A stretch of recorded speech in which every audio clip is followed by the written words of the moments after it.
Hey everyone, this is Divya and welcome to रर्जी maths. So आज के इस लेक्चर में हम लोग कंटिन्यू करने वाले हैं पिछले लेक्चर को। पिछले लेक्चर के अंदर हम लोगों ने यूनिवर्सिटी एग्ज़ाम्स के हिसाब से काफ़ी सारे क्वेश्चंस जो हैं कम से कम 3-4 क्वेश्चन जो हैं वो देखे थे। ठीक है, जिसके सॉल्यूशंस भी मैंने आपको बताए थे, जो कि बहुत ही ज़्यादा इम्पॉर्टेंट हैं ये क्वेश्चंस और ज़्यादातर एग्ज़ाम्स में पूछे जाते हैं। ठीक है, बहुत ही ज़्यादा बार आरयू के अंदर भी पूछे जा चुके हैं। ठीक है, तो वही लेक्चर को हम कंटिन्यू करते हुए आज का लेक्चर कर रहे हैं। इसमें भी मैं आपको इम्पॉर्टेंट क्वेश्चंस बताने वाली हूँ, वो इम्पॉर्टेंट क्वेश्चंस जो कि बहुत बार यूनिवर्सिटी एग्ज़ाम्स में आते हैं, बहुत बार आरयू के अंदर पूछे गए हैं। ठीक है, तो देखो पिछले लेक्चर में मैंने आपको बोला था कि ये वाला जो क्वेश्चन है वो आप खुद से ट्राई करेंगे। आई होप आपने ट्राई किया होगा और अब इसका सॉल्यूशन जो है मैं आपको समझा देती हूँ। ठीक है, फिर हम आगे जो है दूसरे क्वेश्चंस और करेंगे। देखो, सबसे पहले यहाँ क्या दिया है, sequence x n defined by x1 is greater than 0 और दूसरा यहाँ पे दिया है xn+1 किसके इक्वल है, हाफ xn+2/xn के इक्वल है। ठीक है, तो पहली चीज़ आप क्या करते हैं, पहले आपको क्या कर लेना है, यहाँ पे देखो, यहाँ पे आप चाहे तो मैंने जैसे पहले वाले क्वेश्चन में आपको करवाया था पिछले लेक्चर में, आप वैसे भी कर सकते हैं, लेकिन यहाँ एक और तरीका है। एक और तरीका क्या है वो देख लेते हैं। आप क्या करेंगे, ये जो आपने लिया है, जो आपके पास में गिवन है, आप इसको एक क्वाड्रेटिक इक्वेशन की फॉर्म में कन्वर्ट कर लेंगे। अब देखो ऐसा क्यों हमने किया यहाँ पे, क्योंकि ये ना इस तरह से फॉर्म में दिया है, जैसे यहाँ पे xn+2/xn, तो अब इस फॉर्म में दिया तो आपको साफ साफ दिख रहा है। जब आप इसको इधर मल्टीप्लाई करोगे, उधर लेके जाओगे, तो एक क्वाड्रेटिक इक्वेशन बन जाएगा xn की फॉर्म में। तो इस तरह से इसलिए आपने क्वाड्रेटिक इक्वेशन बना लिया। क्या किया, इस xn को इधर भेजा, xn² हो गया, तो ये हाफ xn² + 2/xn हो गया, है ना। ये हो गया यहाँ पे xn+1। ठीक है, अब ये जो आपके पास में xn है वो इधर चला जाएगा, तो ये क्या हो जाएगा, 2 × xn+1। ठीक है, तो ये इस तरह से हो गया आपके पास में xn+1 × xn, ये हाफ भी हम इधर लेके आ गए। ठीक है, इधर आ जाएगा हाफ भी, तो आपके पास में ये हो जाएगा ये xn² और ये +2 है। ठीक है, फिर आप इस वैल्यू को इधर ले आएंगे, तो ये हो जाएगा आपके पास में कुछ इस तरह से, आपके पास में इक्वेशन बन जाएगी ना। सॉल्व करके देखेंगे, समझ में आ गया होगा आपको। ठीक है, अब यहाँ से आप xn की वैल्यू निकालें। आपको पता है ना क्वाड्रेटिक फॉर्मूला, कौन सा फॉर्मूला, -b + -b² - 4ac, ये जगह नहीं थी, -b ± रूट में b² - 4ac/2a। ठीक है, इस फॉर्मूले में आप वैल्यूज़ पुट करें तो आपके पास में कुछ इस तरह से xn जो है वो आएगा। ठीक है, ये जो आपके पास में ना xn+1, ये तो आपके पास क्या हो गया, b हो गया। ठीक है, यहाँ पे 1 जो है वो क्या हो गया, a, और ये जो 2 है वो क्या हो गया, c। तो बहुत ही इजीली आपके पास में xn की वैल्यूज़ आ गई हैं इस तरह से।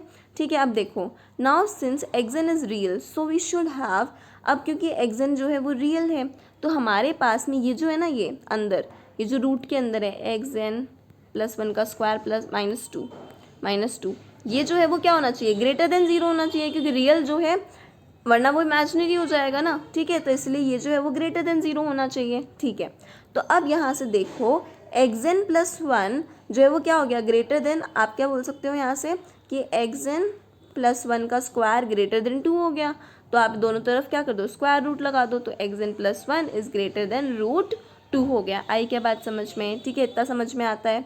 चलो, अब यहाँ से अपन को ये एक चीज़ मिल गई। देखना, ये चीज़ काफ़ी ज़्यादा बेनिफिशियल होने वाली है, तो इस चीज़ को आप अभी साइड में रख लें। ठीक है, अब देखो, hence the sequence xn is bounded below by √2, मैंने बोला था, तो आपके पास में इतना तो पता चल गया। क्या पता चल गया कि सीक्वेंस जो है वो क्या है, बाउंडेड बिलो है। ठीक है, क्या है, बाउंडेड बिलो है। √2 जो है वो इसको बाउंड कर रहा है। Now we take positive sign in first equation we shall have, अब देखो हम क्या कर रहे हैं, एक चीज़ तो हमें यहाँ से ये मिल गई, इस इक्वेशन से एक चीज़ तो हमने यहाँ से निकाल ली कि ये बाउंडेड है। अब हम क्या करेंगे, इस इक्वेशन का पॉजिटिव पार्ट लेते हैं, ये नेगेटिव वाला नहीं ले रहे हैं, सिर्फ पॉजिटिव पार्ट लेंगे। ठीक है, अब देखो हमने लिया xn is equals to xn+1 plus root में xn+1² - 2। ठीक है, अब यहाँ से आप देखो कि xn जो है वो ग्रेटर देन xn+1 होगा। ठीक है, साफ साफ दिखाई दे रही है, क्यों, क्योंकि देखो xn इज इक्वल्स टू क्या है, xn+1। ठीक है, प्लस सॉरी प्लस यहाँ पे कुछ समथिंग, ठीक है, ये जो भी है, तो इसका मतलब ये जो xn है, ठीक है, ऑफ कोर्स ये xn+1 और ये जो भी वैल्यू है इन दोनों से मिलकर बन रहा है, इन दोनों से मिलकर बन रहा है, और ये भी पॉजिटिव ये भी पॉजिटिव, तो ऑफ कोर्स ना दोनों को ऐड होकर जब ये आ रहा है ना, तो आप बोल सकते हो कि ये जो xn है वो ग्रेटर देन xn+1 तो होगा ही, ठीक है। अब देखो xn इज मोनोटोनिकली डिक्रीजिंग, इसका मतलब आपको क्या समझ आया कि जब xn+1 क्या है, छोटा है xn से, है ना, इसका मतलब क्या हो गया कि अगर आप वैल्यू कोई भी रख के देखो, इसका मतलब x2 is greater then x3, कुछ ऐसा समझ में आया होगा, ठीक है, कि ये मोनोटोनिकली डिक्रीजिंग सीक्वेंस है, आगे बढ़ते बढ़ते डिक्रीज होती जा रही है ना। आगे आई क्या बात समझ में, ठीक है। तो देखो यहाँ पे ये भी पता चल गया कि मोनोटोनिकली डिक्रीजिंग है और बाउंडेड बिलो है √2 से, ठीक है। चलो xn is a convergent sequence, तो यहाँ पे आपको इतना समझ में आ जाता है कि xn कन्वर्जेंट सीक्वेंस है, क्यों, क्योंकि हमने क्या प्रूव कर दिया कि एक तो ये मोनोटोनिकली डिक्रीजिंग सीक्वेंस है, दूसरा बाउंडेड है, तो ये कन्वर्जेंट हो गया, ठीक है। तो आपको इस तरह से प्रूफ करना है। अब आप लिमिट निकालेंगे, लिमिट के लिए वही सेम एज इट इज जैसे हमने पहले किया था, क्या कि हम क्या लेंगे, limit n tends to infinite xn is equals to l ले लेंगे, same as it is, limit n tends to infinite xn+1 is equals to l ले लेंगे। अब ये जो आपके पास में है इसमें आपको क्या करना है, दोनों तरफ लगानी है लिमिट, दोनों तरफ आपने लिमिट लगाई इसमें देखो, तो अब यहाँ पे ये जो limit n tends to infinite है xn+1, ये जो limit n tends to infinite है xn, और ये आपके पास में इन सब की जगह पे l आ जाएगा, ठीक है। तो ये इस तरह से बन गया, क्या समझ में आई क्या बात, ठीक है। अब देखो यहाँ पे आप इसको सॉल्व करेंगे, ये वही l इधर गया, ये क्या है ना, इक्वेशन बनेगी आपके पास में, और l जो है वो कितना आ गया आपके पास में √2, तो लिमिट यहाँ पे आपके पास में क्या आ गई, √2, हो गया ना क्वेश्चन सॉल्व। अब देखो नेक्स्ट क्वेश्चन करते हैं, बहुत ही ज़्यादा अच्छा और important question, proof that sequence xn defined by this. वैसे ही हमें यहाँ पे वापस से xn जो है वो कुछ इस तरह से डिफाइंड है कि 1 + 1/n की पावर n आपको दे रखा है, ठीक है। ये कन्वर्जेंट हमें प्रूफ करना है, और लिमिट यहाँ पे आपको बतानी है कि 2 और 3 के बीच में होगी, ठीक है। यहाँ लिमिट निकालने के लिए नहीं बोला, बताने के लिए बोला 2 और 3 के बीच में होगी, प्रूफ करना है। तो अब देखो आपने क्या किया, ये आपको गिवन दे रखा है ना, ये आपको गिवन दे रखा है, आपने ले लिया xn is equals to 1 + 1/n की पावर n। अब देखो यार यहाँ पे ना पावर n है ना, और ये आपको साफ साफ दिख रहा है कि ये 2 टर्म्स हैं, ये जो जितना भी ये जो टर्म है ना, ये जो आपके पास में टर्म है ये एक्सपेंड हो सकता है बायनोमियल से, तो आप इसको एक्सपेंड कर दोगे, आपको बायनोमियल आता है थ्योरम, ठीक है। तो एक्सपेंड कर लो 1n × 1/n, ठीक है, आपको पता है ना ये वाला n है ये, ठीक है, और 1/n ये वाला है, ठीक है। सेम ऐसे ही ये वाला n और n-1/2 फैक्टोरियल, ठीक है। फिर ये जो भी आपका एलिमेंट है मतलब 1/n का स्क्वायर, फिर n × n-1 × n-2/3 फैक्टोरियल, और ये जो भी 1/n है इसका क्यूब, एज इट इज़ चलते जाएंगे तो आ जाएगा 1/n की पावर n तक आ जाएगा, ठीक है। अब देखो इसको थोड़ा और सॉल्व करेंगे, ये n और n तो कट गया, n और n कट गया, सेम ऐसे ही इसमें से n बाहर निकाल लो, है ना, तो n आप यहाँ से क्या करोगे, बाहर निकालोगे तो यहाँ से फिर n कट जाएगा, n × n-1 है ना, तो इसमें आप क्या करेंगे, n यहाँ से आपने तो यहाँ से आपने क्या किया, इसको आपने इस तरह से लिख दिया 1 - 1/n, ठीक है, और जो नीचे आपके पास में n आया उससे काट दिया, सॉरी नीचे आपके पास में n² है ना, ठीक है, तो आपने जो ऊपर n निकाला है इस तरह से आपके पास में देखो नीचे n² है, तो ये एक n तो कट जाएगा, ठीक है। आप यहाँ से क्या कर लो, n बाहर निकाल लो, यहाँ से n बाहर निकाल लोगे तो क्या आ जाएगा, ये 1/, यहाँ पे नीचे इसके अपॉन में 1/n आ जाएगा, ठीक है। तो एक और n आपके पास में बाहर आ गया, इस n को यहाँ से काट दो, ठीक है, तो ये आपके पास में इस तरह से बन गया, सेम एज इट इज़। यहाँ पे देखो n³ है, एक n तो काट दो तो n² हो गया। अब n² इसको कैसे काटोगे, तो ये n-1, इस n-1 में से n को बाहर निकाल लो तो 1 - 1/n बन जाएगा, और सेम ऐसे ही n-2, n-2 में से n को बाहर निकाल लो तो 1 - 2/n बन जाएगा, ठीक है। ये n बाहर निकला, यहाँ पे n आ जाएगा नीचे, समझ रहे हो ना बात, ठीक है। तो ये इस तरह से हो गया, तो आपने इन मतलब ये जो ऊपर वाली चीज़ थी इसको इस फॉर्म में कर दिया, ठीक है, इस तरह से कर दिया। आई क्या बात समझ में। अब देखो अब यहाँ पे चलते चलते जो xn+1 वाला टर्म है ना, वो क्या बनेगा आपके पास में, देखो 1 + 1/n+1 की पावर n+1, कुछ नहीं किया, जो आपको xn दिया था ना, एक्स एन क्या दिया था आपको, 1 + 1/n की पावर n, तो n की जगह पे n+1 रख दिया, तो यहाँ पे n+1 हो गया, यहाँ पे n+1 हो गया, ठीक है।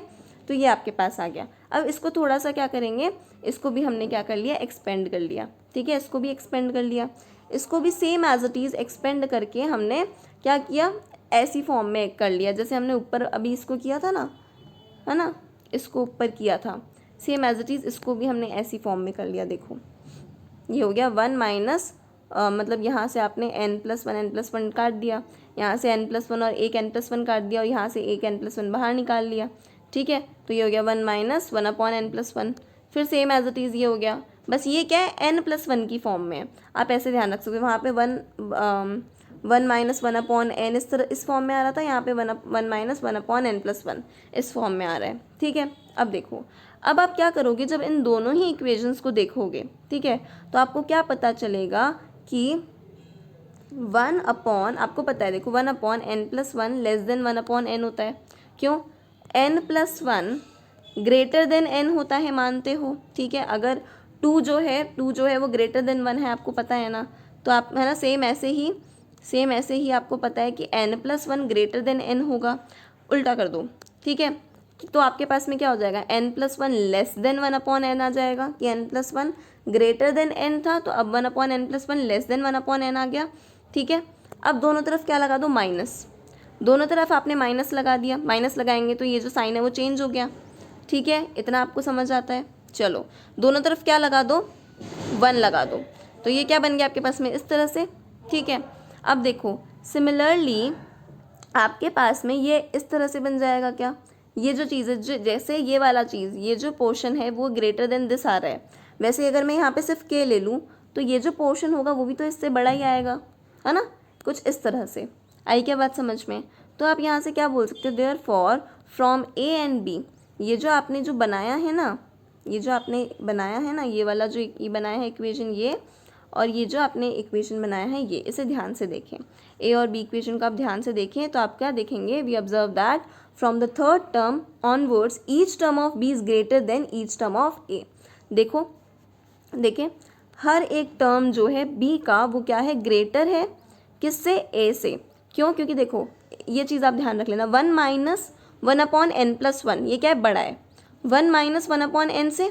तो आप देखो यहाँ पे 1 - 1/n है, यहाँ पे 1 - 1/n+1 है, ठीक है। बड़ा कौन, ये बड़ा, ठीक है। कौन बड़ा, ये वाला टर्म बड़ा है ना, इस वाले से। चलो सेम ऐसे ही देखो यहाँ पे भी ये वाले टर्म्स हैं, तो ऑफ कोर्स ये जो टर्म है वही बड़ा होगा, मतलब कि ये क्या है, 1 - 2/n+1 है ना, तो 2 मतलब कोई k हो गया, जो भी मैंने नीचे बोला था।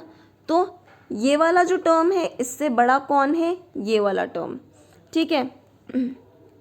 ये वाला जो टर्म है इससे कौन बड़ा है, ये वाला टर्म, ये बड़ा है, ठीक है।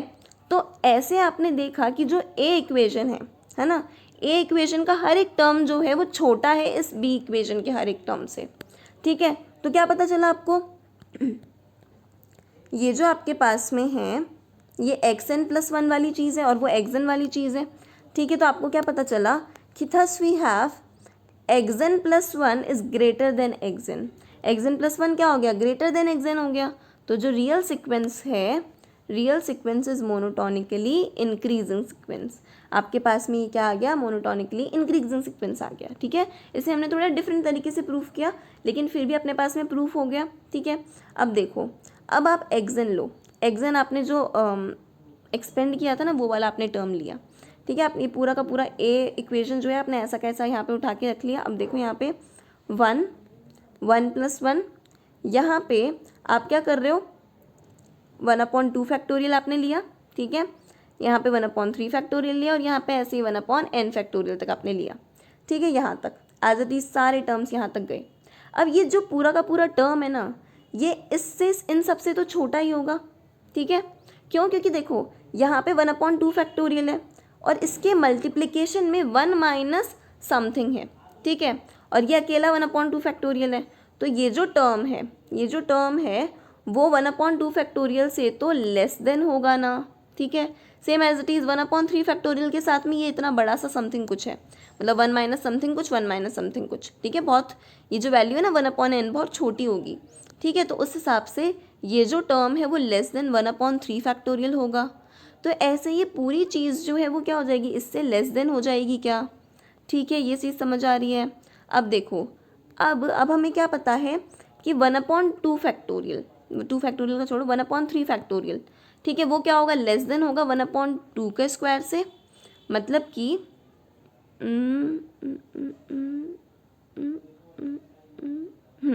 हाँ, 1/2 के स्क्वायर से छोटा होगा। क्यों? क्योंकि ये 1/6 हो गया। 1/6 1/4 से तो छोटा ही होगा ना।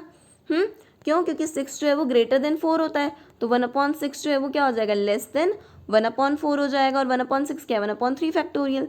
सेम, तो 1/3 फैक्टोरियल 1/2 के स्क्वायर से छोटा हो गया। Same as it is 1/n का फैक्टोरियल 1/2 की पावर n-1 से छोटा हो गया। तो इसको हम इस तरह से लिख सकते हैं क्या? आई क्या बात समझ में? अब देखो, ये जो आपके पास में ये जो बना है ना, इसको आप इस तरह से आप कर सकते हैं। ये जीपी बन गया ना आपके पास में, ये जीपी बन गया, और जीपी को आप इस तरह से लिख सकते हैं। इन सब का सम जो है वो इस तरह से आ जाएगा आपके पास में, ठीक है ना।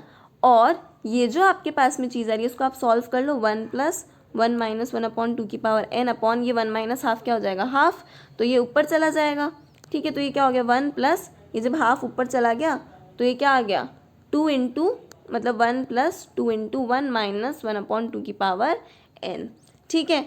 तो ये जो आपके पास में चीज़ बनी ये क्या आ गया, ये इसको भी और सॉल्व कर लो। तो 1 + इसको 2 को अंदर ले लिया, तो ये हो गया 1 + 2 - 1/2 की पावर n, मतलब 3 - 1/2 की पावर n-1, ठीक है। इस तरह से कुछ हो गया। तो ये क्या हो गया, लेस देन 3 आ रहा है, लेस देन 3 आ रहा है। इसका मतलब लेस देन 3 आ रहा है, इसका मतलब क्या हो गया, देखो ऊपर अभी हमने इसको क्या प्रूफ कर दिया था, मोनोटोनिकली इंक्रीजिंग प्रूफ कर दिया था, मोनोटोनिकली इंक्रीजिंग प्रूफ कर दिया था। और वी हैव एक्सन, हमें पता था कि एक्सन जो है वो ग्रेटर देन 2 है, हमें ये चीज़ पता थी, है ना। एक्सन इज़ ग्रेटर देन 2 हमने ये देख लिया ऊपर, ठीक है। यहाँ अभी ऊपर हमने देखा था, है ना। और यहाँ हमें नीचे क्या पता चल गया, नीचे हमें यहाँ पे क्या इतना हमने सॉल्व करके क्या पता लगा लिया कि एक्सन लेस देन 3 है। तो आपके पास ये क्या आ गया, एक्सन जो है वो ग्रेटर देन 2 है और लेस देन 3 है। तो 2 और 3 के बीच में क्या हो गया, 2 और 3 के बीच में बाउंडेड सीक्वेंस हो गया, और 2 और 3 के बीच में बाउंडेड सीक्वेंस हो गया। तो hence using the theorem we obtain the real sequence x n is convergent. ये कन्वर्जेंट है और इसकी लिमिट एग्जिस्ट कर रही है, और लिमिट जो है वो क्या करेगी, जब एक्सन ही 2 और 3 के बीच में लाई कर रहा है तो आप दोनों तरफ जो लिमिट लगाओ, तो लिमिट जो होगी वो भी क्या होगी, 2 और 3 के बीच में ही लाई करेगी, ठीक है। आई क्या बात समझ में? अब देखो एक और आपके पास में ऐसा ही क्वेश्चन है same, x n is equals to 2n - 7 / 3n + 2। I think ये डिफरेंट है। एक मिनट देखते हैं कि हमने जो पहले क्वेश्चन किया था क्या ये उससे डिफरेंट है या सेम एज इट इज़ वही क्वेश्चन है, हम देख लेते हैं एक बार। हाँ नहीं, डिफरेंट है। हाँ तो देखो, अब हम एक और क्वेश्चन जो है यहाँ पे अपने करने वाले हैं, ये वाला। देखो इस क्वेश्चन में सेम एज इट इज़ जो अभी तक हमने क्वेश्चन किए ना, सेम वैसा ही क्वेश्चन है ना। देखो कैसे आपके पास में एक्सन जो है वो क्या दे रखा है, 2n - 7 / 3n + 2 दे रखा है। हम क्या करेंगे यहाँ पे, देखो एक्सन आपके पास में दे रखा है, एक्सन + 1 - एक्सन निकालेंगे, जैसे हमने पहले क्वेश्चंस में किया था, ठीक है। फिर मतलब पिछले वाले लेक्चर में मैंने ऐसा एक क्वेश्चन जो है वो बताया था, थोड़ा बहुत ऐसा था, ठीक है। तो हम क्या करेंगे, एक्सन + 1 - एक्सन निकालेंगे। तो आपने यहाँ पे n की जगह पे क्या रख दिया, n + 1 रख दिया, और ये इस तरह से ले लिया, LCM लोगे आप, ठीक है। तो ये इस तरह से हो गया, ये आपके पास में दिस मल्टीप्लिकेशन में आ गया ये, ठीक है। और ये रहा आपके पास में, ये रहा, और ये 3 × n + 1 + 2, इसको आप सॉल्व करके यहाँ पे मल्टीप्लिकेशन में डाल दोगे, ठीक है। इसको आप और थोड़ा मल्टीप्लाई करोगे, सॉल्व करोगे, तो कुछ इस तरह से हो जाएगा कि 2n × 3n किया, 6n² आ गया, 2n × 2 गया, 4n आ गया, -5 × 3n किया तो -15n आ गया, -5 × 2 किया तो क्या आ गया आपके पास में -10। सेम एज इट इज़ यहाँ पे करो तो ये आ जाएगा माइनस में 6n², ये आपके पास आ जाएगा क्या, माइनस में 10n, ये आपके पास में आ जाएगा माइनस में 7 × 3n, तो ये आ जाएगा 21n। ये आपके पास में इस तरह से हो गया। इसको थोड़ा सॉल्व करेंगे तो आएगा ये।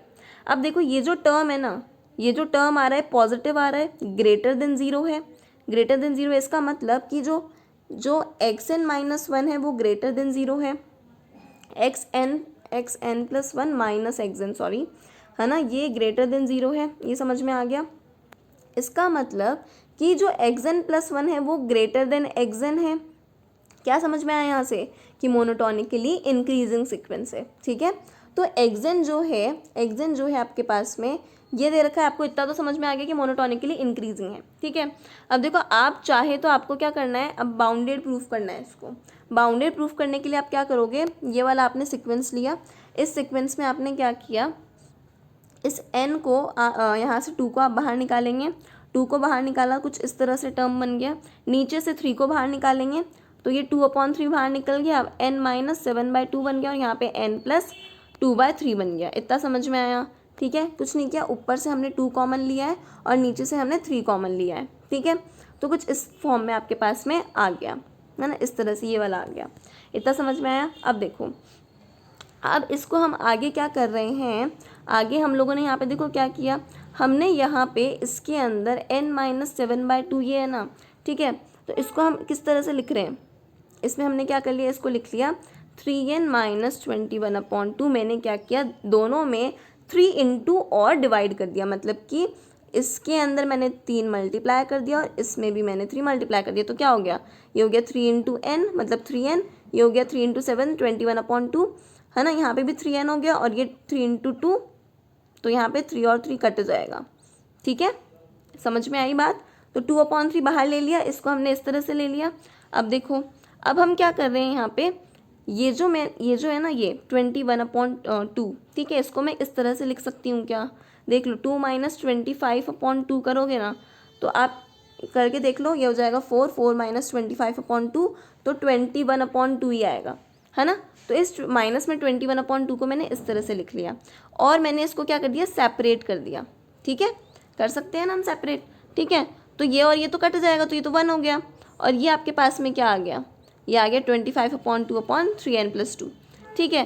तो इसका मतलब अब इसको आप मल्टीप्लाई कर लो दोनों में, ठीक है। तो आप देखोगे कि 2/3 यहाँ पे आपके पास क्या आ गया कि xn = ये वैल्यू आ रही है ना। इसका मतलब xn जो है, xn क्या है, 2/3 माइनस समथिंग, ये जो भी है, ठीक है। इसका मतलब xn क्या है, लेस देन 2/3 है। यहाँ से क्या पता चल रहा है आपको कि xn क्या है, 2/3 से छोटा है। इसका मतलब xn क्या है, बाउंडेड है 2/3 द्वारा, ठीक है। तो अब देखो यहाँ पे आपको पता चल गया मोनोटोनिकली इंक्रीजिंग है और बाउंडेड सीक्वेंस है, तो कन्वर्जेंट हो गया।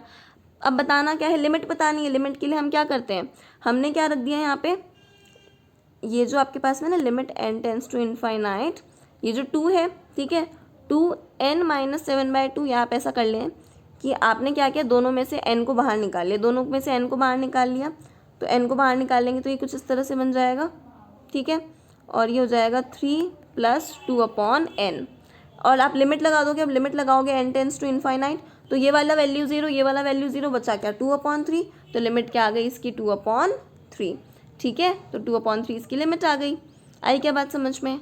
तो यहाँ से अपना ये जो आपके पास में है अपने ये जो लेक्चर है जिसके अंदर हम क्वेश्चंस कर रहे थे, इंपॉर्टेंट क्वेश्चन कर रहे थे जो कि आपके एग्जाम्स में बार बार में पूछे जाते हैं, ठीक है। ये हमारा लेक्चर आज यहाँ पे समाप्त होता है, ठीक है। आज हमने काफ़ी सारे क्वेश्चंस देख लिए हैं, आई होप आपको समझ में आए होंगे। बहुत ही ज़्यादा इंपॉर्टेंट है और काफ़ी आसान भी है, ठीक है। तो स्कोरिंग है, ठीक है, तो आप अपने एग्ज़ाम में स्कोर कर सकते हो अगर आपको ये क्वेश्चन अच्छे से आते हैं तो, और अगर आप इन्हें अच्छे से करते हो तो चलो मिलते हैं नेक्स्ट क्लास के अंदर नेक्स्ट टॉपिक के साथ में। नेक्स्ट इंपॉर्टेंट हम कुछ थ्योरम्स देखेंगे, कुछ क्वेश्चंस देखेंगे, कोई इंपॉर्टेंट टॉपिक देखेंगे, ठीक है।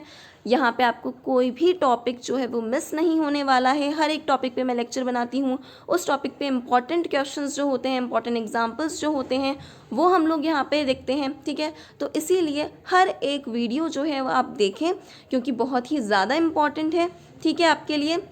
तो इसीलिए आप सब्सक्राइब करके रखें मेरे चैनल को और मिलते हैं नेक्स्ट लेक्चर के अंदर।